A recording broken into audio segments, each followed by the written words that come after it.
Good morning and welcome back to Saman classes. बच्चों, आज का हमारा जो टॉपिक है वो है linear equation in two variables का डाउट सेशन। तो अगर आपको भी वर्ड्स प्रॉब्लम के अंदर डाउट्स आता है और रह जाता है तो आओ हमारे साथ में मिलके समन क्लासेस के साथ मिलके ख़त्म करते हैं linear equation in two variable का डाउट, जो कि होने वाला है वर्ड्स प्रॉब्लम से। तो मैं इसे यहाँ पे नोट डाउन करता हूँ। तब तक आप जो है कॉपी एंड पेन को निकाल लो, क्योंकि अगर आप कॉपी एंड पेन को नहीं निकालते हैं तो फिर पढ़ाई का मज़ा नहीं आएगा। जल्दी से आओ मज़ा के साथ।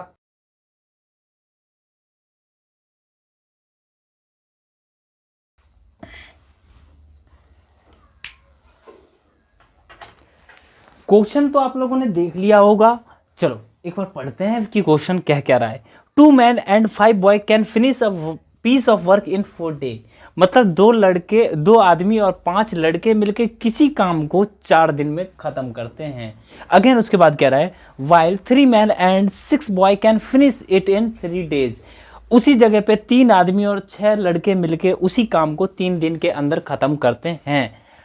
Find the time taken by 1 man alone to finish the work. हमें फाइंड करना है कि एक आदमी उस काम को कितने दिन में खत्म करेगा। अगेन दूसरा क्वेश्चन ये कह रहा है, इसमें पूछा है कि एक लड़का उसी काम को कितने दिन में खत्म करेगा। ये क्वेश्चन आपको समझ में आ गया होगा कि 2 लड़के हैं, मतलब कि देखो कुछ लड़के हैं और कुछ आदमी हैं, दोनों मिलके काम कर रहे हैं, है ना। तो एक दिन में वो लड़का भी कुछ काम करेगा और एक दिन के अंदर वो आदमी भी कुछ काम करेगा। ठीक है, तो हमसे पूछा क्या है, find the time taken by 1 man alone to finish the work. तो मैं मान लेता हूं कि वो आदमी, एक आदमी उस काम को x दिन के अंदर खत्म कर देगा ना। चलो क्या बोला मैंने कि let the man can finish the work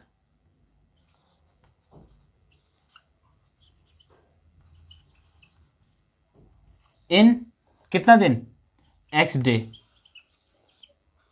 and मान लेते हैं कि जो वो लड़का है, यहां पे तो मैन माना है मैंने, अब मैं मान लेता हूं एंड दैट बॉय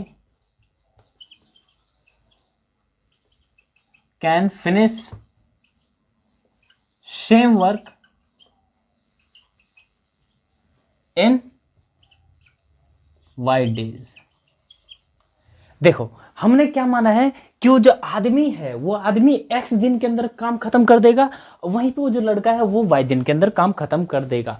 चलो इन सारी चीज़ों से हम हटते हैं साइड और अब एक और चीज़ जानने की कोशिश करते हैं। देखो क्या, जैसे कि मैं आपसे बोलता हूँ कि मैं जो हूँ एक काम को 2 दिन के अंदर में मैं खत्म कर देता हूँ। जैसे कि मान के चलो आपका एक घर होगा, ये सपोज मान लेते हैं ये हमारा घर है, इसके अंदर मेरे को मिट्टी डालना है। ठीक है, तो मैं बोलता हूँ कि मैं 2 दिन के अंदर इसे क्या कर दूंगा, पूरा मिट्टी में भर दूंगा। तो एक दिन के अंदर मैं कितना मिट्टी भर दूंगा, इसका आधा भर दूंगा, 1/2। जितना काम मैं 2 दिन में करूंगा उसे कर दूंगा एक काम से भाग, कि मेरे पास एक काम है और मैं एक दिन में मतलब 2 दिन में उस काम को कर सकता हूं।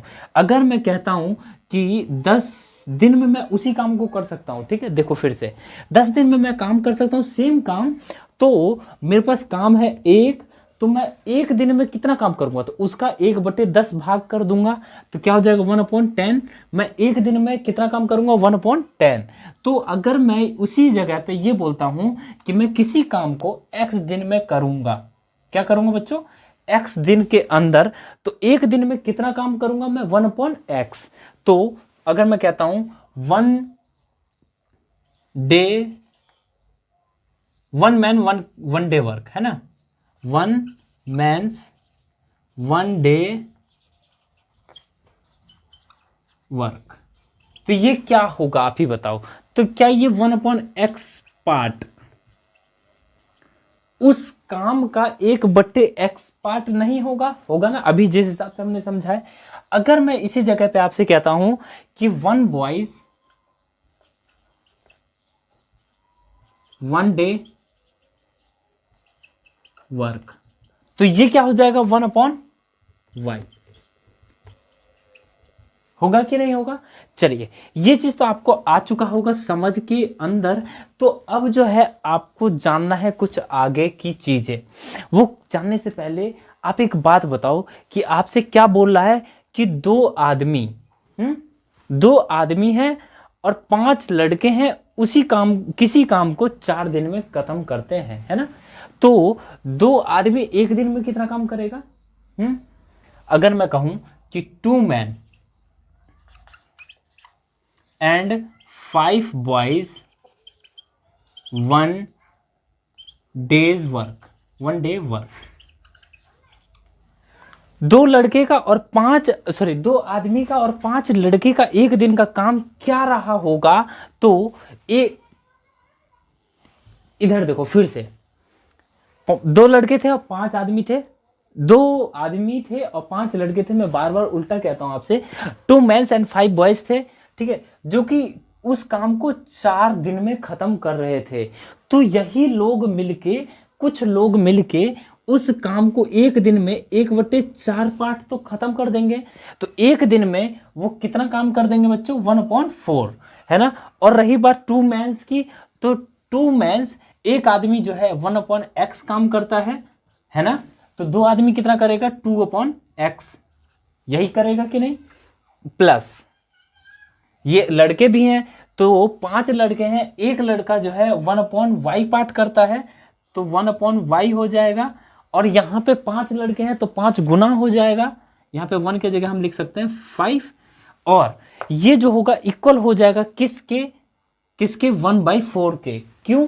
क्योंकि मैंने अभी आप लोगों को बताया कि इसका जो काम रहा होगा वो ये दोनों मिला के 4 दिन में काम को खत्म कर दे रहे हैं, किसी काम को 4 दिन में किसी काम को अंजाम दे रहे हैं।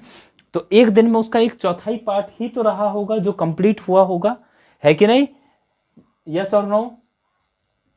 जैसे कि मान लेते हैं कि मैं आपको एक रोटी देता हूं और कहता हूं कि आप जो है इसे कितने दिन में खाओगे, और अगर आप कहते हो कि मैं इस पूरे रोटी को 4 दिन के अंदर खा लूंगा, तो इसका मतलब एक दिन में आप कितना रोटी खाएंगे? तो उसका 1/4 पार्ट ही तो खा पाएंगे। तो वैसा ही कुछ ऐसा ही काम का भी सीन हुआ होगा, ठीक है? तो यहाँ पे आपको एक चीज दिख रहा होगा कि आ जाएगा 1/4। कोई दिक्कत या परेशानी नहीं होनी चाहिए। अगेन अगर मैं बात करूं यहाँ पे, तो आपका दूसरा इक्वेशन क्या कहना चाह रहा है? 3 men and 6 boy, 3 men and 6 boys 1 day work. तो क्या हो जाएगा यहाँ पे? 3/x plus 6/y equals to कितने दिन में खत्म कर रहे हैं? 3। तो 1/3 दिन में ये काम कंप्लीट करेंगे, मतलब एक दिन में 1/3 करेंगे। जैसा कि आप इस इक्वेशन फर्स्ट में और इस इक्वेशन सेकंड में देख पा रहे होंगे कि यहाँ पे भी अपॉन में x है और यहाँ पे भी अपॉन में y है। तो जब भी मैंने आपको कहा था कि मेथड कोई सा भी हो, अगर आपके डेनोमिनेटर या फिर न्यूमरेटर के नीचे में, मतलब न्यूमरेटर जो होता है, सॉरी जो डेनोमिनेटर होता है x और y, अगर हमारा वहाँ पे x और y हो, मतलब कि डेनोमिनेटर हो जाए क्या? जो आपके होते हैं वेरिएबल, ठीक है, जिसकी वैल्यू हमें निकालनी होती है x एंड y की, ठीक है? तो उस टाइम पे हम उसी चीज को मान लेंगे कोई और वो क्या मान लेंगे बच्चों? वेरिएबल। क्या होगा कि 2/x रहा होगा ये आपका। तो अगर मैं कहता हूं कि यहाँ पे 1/x को आप कुछ मान लो, क्या मान लो? Let 1/x equals to u and 1/y equals to v। We get, हमें क्या मिलेगा? ऐसा मानने से हमें फायदा क्या होगा? ये तो आपके मन में प्रश्न आना चाहिए। तो प्रश्न का उत्तर मैं देता हूं कि अगर मैं यहाँ पे 1/x के जगह पे u रख देता हूं, तो ये आपका आ जाएगा 2u plus 5v equals to 1/4 रहा होगा। और अगर मैं यहाँ पे इस क्वेश्चन पे मैं मान लेता हूँ u और v, तो आपका हो जाएगा 3u plus 6v equals to क्या आ जाएगा? 1/3। ये आपका आ गया इक्वेशन थर्ड और ये आपका आ गया इक्वेशन फोर्थ। किसी भी तरीके से हमें u को सेम बनाना है या फिर v को सेम बनाना है। इस कंडीशन पे हम करेंगे क्या? क्या कर सकते हैं बच्चों, आप बताओ। देखो या फिर आप इस u वाले टर्म में आप कर दो किससे मल्टीप्लाई, किससे मल्टीप्लाई कर दो 3 से, और इस वाले में आप कर दो 2 से मल्टीप्लाई। ठीक है, तो इस कंडीशन पे तो हमारा ये चीज पॉसिबल है कि ये दोनों हो जाएगा सेम, और सेम हो जाएगा तो उसके बाद हमें वैल्यू निकालनी, चुटकियों का खेल है। देखो कैसे, इस इक्वेशन में मैंने कहा कि आपसे कर दो 3 से मल्टीप्लाई, मल्टीप्लाई बाई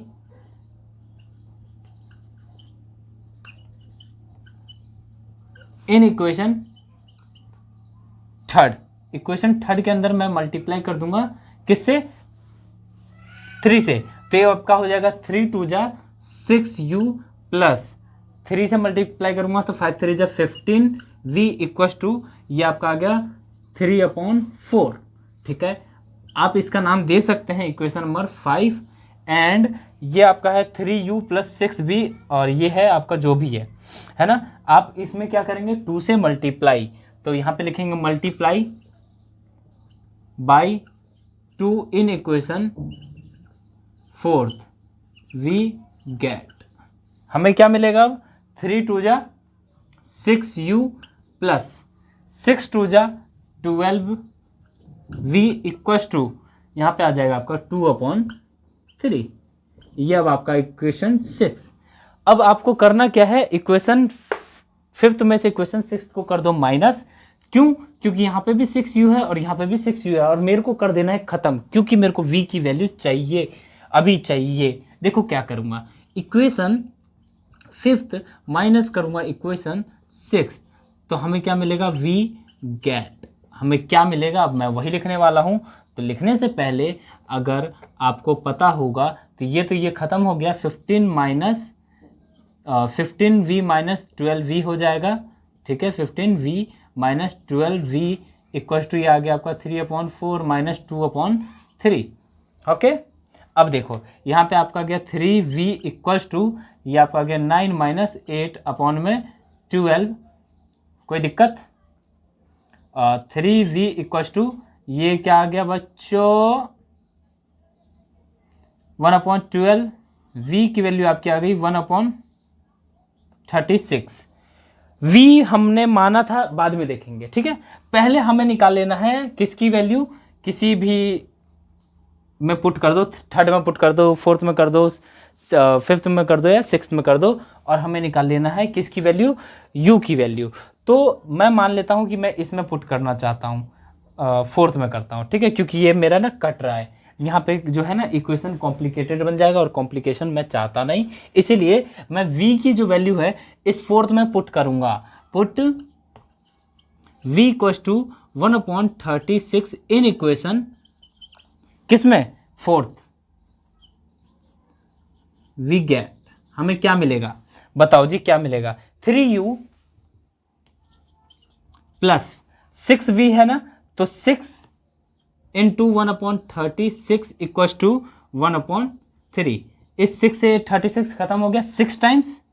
ठीक है, और यहाँ पे अगर आप देख रहे होगे, क्या देख रहे होगे, 3u इक्वल्स टू हो जाएगा, इधर 6 है 1/6, उधर जाएगा तो माइनस का हो जाएगा। तो चलो करते हैं, 3u इक्वल्स टू 1/3 माइनस 1/6। ठीक है, तो 3u इक्वल्स टू यहाँ पे 6 आपका आ गया एलसीएम, तो यहाँ आ जाएगा 2 माइनस 1, तो 3u equals to 1/6, u equals to 1/18। अब देखो v की वैल्यू 36 आ गई है और u की वैल्यू 1/18 आ गई है, लेकिन 1/x की वैल्यू थी क्या u, तो 1/x equals to u equals to 1/18 हो सकता है।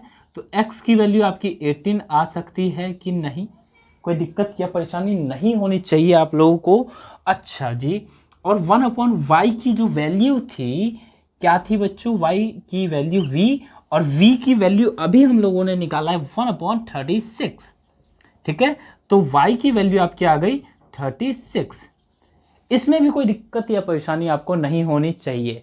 तो अगर ये वीडियो आप लोगों के लिए इंफॉर्मेटिव यहाँ तक रहा हो और चीज़ें समझ में आई हो, तो वीडियो को लाइक किए बिना बिल्कुल मत जाना, और चैनल को सब्सक्राइब कर लेना, क्योंकि ये 5 मंथ की जो स्ट्रेटजी है उसमें हम कर लेंगे और हम करके दिखलाएंगे। ठीक है, देखो x की वैल्यू 18 आ गई है और y की वैल्यू 36 आ गई है, जो कि ये हमने माना था the man can finish the work in x day. बोले तो 18 दिन के अंदर वो आदमी उस काम को खत्म कर सकता है। तो ये अब आपका आंसर होगा स्टेटमेंट के साथ क्या होगा, देखो the man can finish the work in 18 days and that boy can finish the same work in 36 days. तो अगर यहां तक समझ में आ गया है तो नेक्स्ट क्वेश्चन उतारते हैं, वो इससे भी ज्यादा मजेदार रहेगा। तो चलिए तब तक आप इसे नोट डाउन करो और मैं क्वेश्चन को उतारता हूं।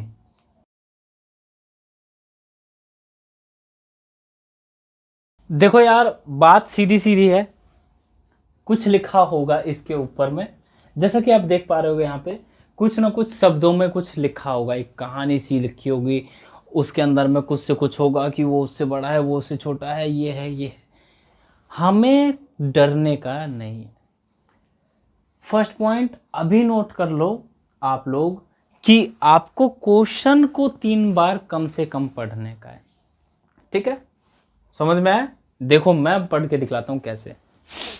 The length of a room exceed its breadth by 3 metre. मतलब कि लेंथ अगर एक बार में समझ में अच्छे से आ गया है तो कोई दिक्कत नहीं है, लेकिन नहीं आ रहा है तो पढ़ते जाने का है। The length of a room exceed its breadth by 3 metre, मतलब कि जो लंबाई रहा होगा उस किसी रूम का वो उसके ब्रेथ से 3 मीटर ज्यादा रहा होगा। एक लाइन अभी समझ में आया?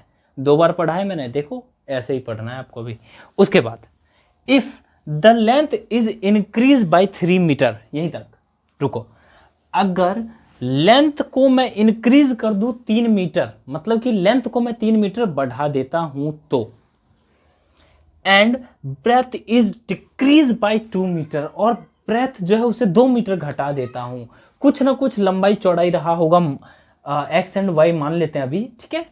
तो अगर मैं x को मैं 3 प्लस कर देता हूं, x प्लस 3 कर देता हूं, and breadth is decrease by 2 metre, मतलब y में से 2 घटा देता हूं, the area remain the same, find the length and the breadth of the जो भी है रूम, रेक्टेंगल ही है, ठीक है? तो हमें उसका लेंथ और ब्रेथ बताना है उस रूम का, अगर एरिया उसका सेम रहा होगा तो। कब?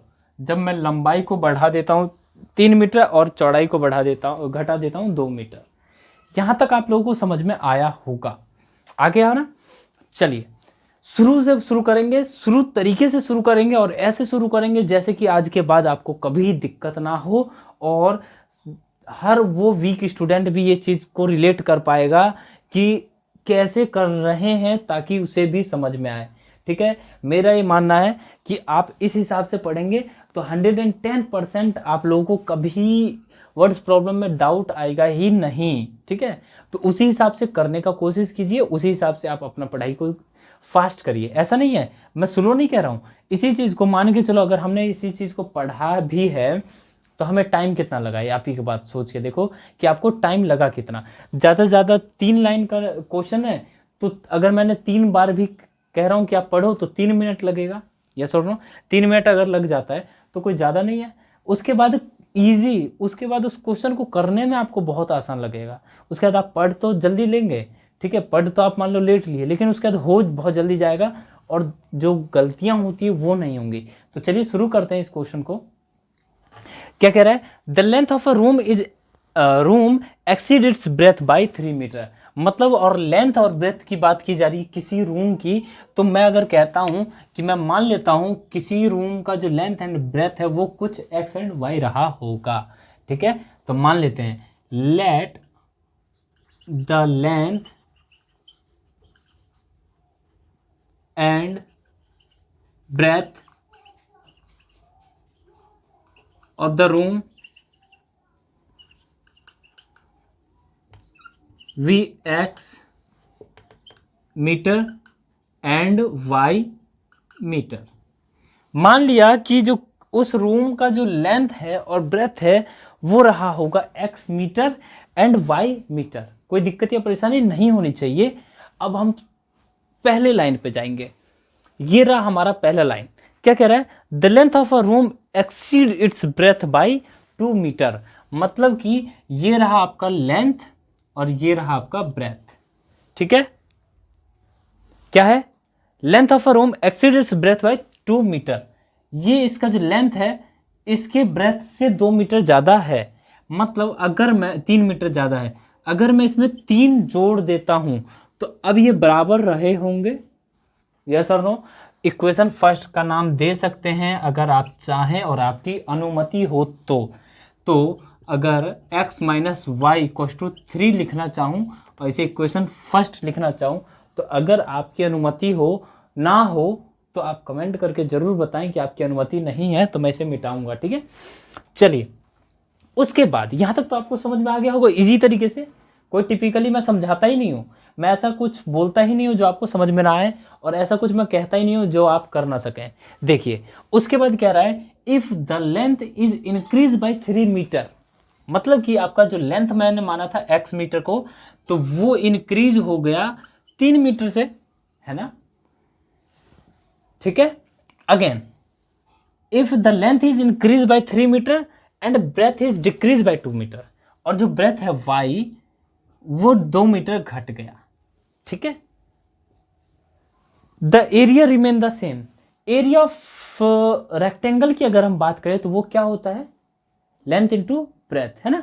तो अगर मैं आपसे कहता हूं कि इसे अभी आप मिटाइए, यहां पे मैं अभी आपको सिर्फ समझा रहा था, और मैं आपसे कहता हूं कि एरिया ऑफ रूम निकालो, तो आप क्या होगा, x यहाँ पे आप लिखेंगे लेंथ इंटू ब्रेथ, जो कि आपको होगा x इंटू वाई, होगा मीटर स्क्वायर रहा होगा। ठीक है, लेकिन यहाँ पे ये क्या बोला है कि अगर मैं if the length is increase by 3 metre, area जो रूम है उस रूम का एरिया वो सेम ही रहता है। अगर मैं क्या करूं, x को 3 बढ़ा दूं, इंक्रीज कर दूं लंबाई, और ब्रेथ को 2 मीटर क्या कर दूं, घटा दूं। ठीक है, तो आपका जो एरिया पहले था x इंटू वाई वही रह जाता है। कोई दिक्कत या परेशानी हो तो आप बोल सकते हो। ठीक है, चलिए यहां तक आपको समझ में आया होगा, आई होप आ गया होगा। अगेन अब यहाँ पे इसको कर देंगे मल्टीप्लाई। मल्टीप्लाई करने के लिए आप x को x के साथ मल्टीप्लाई करते हैं, फिर इस x को इधर वाले के साथ, फिर इधर जो बचता है दूसरे टर्म में उसको नीचे पहले वाले के साथ, फिर इसको दूसरे वाले के साथ। इस कंडीशन में होता क्या है, x को x के साथ अगर मैं मल्टीप्लाई करूं तो ये हो जाएगा आपका x इंटू वाई। अब x को अगर 2 के साथ मल्टीप्लाई करूंगा, जो कि यहाँ पे माइनस का साइन है, तो यहाँ आपका आ जाएगा माइनस का 2x, और यहाँ पे आपका है प्लस का 3, जो कि y के साथ अगर मैं मल्टीप्लाई कर दूं तो आपका हो जाएगा प्लस का 3y। ठीक है, और यहाँ पे प्लस का 3 है, यहाँ पे माइनस का 2 है, तो 3 टू जा माइनस का 6, यहाँ पे हम लिख देंगे माइनस का 6 इक्वल टू हो जाएगा x इंटू वाई। यहां तक चीजें समझ में आ गई हो तो इसको आप इससे काट सकते हैं, चूंकि ये प्लस का साइन है और ये भी प्लस का साइन है। प्लस से प्लस अगर मैं इसको उस इक्वेशन के उधर भेज देता हूं तो ये माइनस हो जाएगा और घटने के बाद खत्म हो जाएगा। ओके, चलिए अब जैसे कि आप देख पा रहे होंगे कि यहाँ पे आपका 3y माइनस का 2x, मैं इसको इधर उधर लिख देता हूँ क्योंकि यहाँ पे y वाला जो है प्लस का है और x वाला है माइनस का, और इधर ये माइनस का 6 है, अगर मैं उसे उधर भेज देता हूँ इक्वल के, तो वो आपका हो जाएगा प्लस का 6। 3y minus 2x equal to हो गया प्लस का 6। यहाँ पे आपका x था प्लस का और यहाँ पे आपका था y माइनस का और यहाँ है प्लस का, मतलब साइन उल्टा सीधा है। आपकी मर्जी है, यहाँ पे आप x को सेम बनाना चाहें x को सेम बनाएं, y को सेम बनाना चाहें y को सेम बनाएं, और सेम बनाते ही आपको ऐड करना है और कुछ नहीं करना है। चलिए मैं इस इक्वेशन में क्या कर देता हूँ, मल्टीप्लाई कर दूंगा अगर 2 से, तो x हमारा सेम हो जाएगा और ऐड कर दूंगा इक्वेशन जो भी आएगा। ठीक है, इस इक्वेशन का नाम मैं दे देता हूँ इक्वेशन 2। ठीक है, कोई दिक्कत नहीं आ रहा है ना। चलिए आएगा भी नहीं दिक्कत, क्यों, क्योंकि मैं पढ़ा रहा हूँ इसीलिए। देखो मैंने आपसे क्या कहा कि इक्वेशन फर्स्ट में मैं मल्टीप्लाई करूंगा 2 से और इक्वेशन सेकंड में जोड़ दूंगा, है ना। क्या लिखूंगा, adding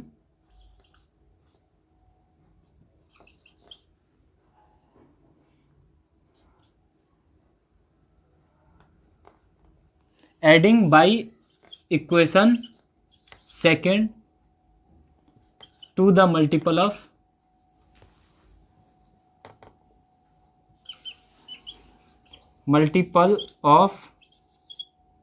to in equation first we gate.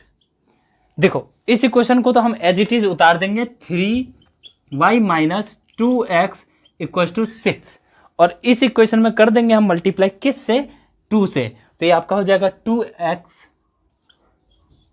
2x minus 2y equal to 3 2 जा हो जाएगा 6।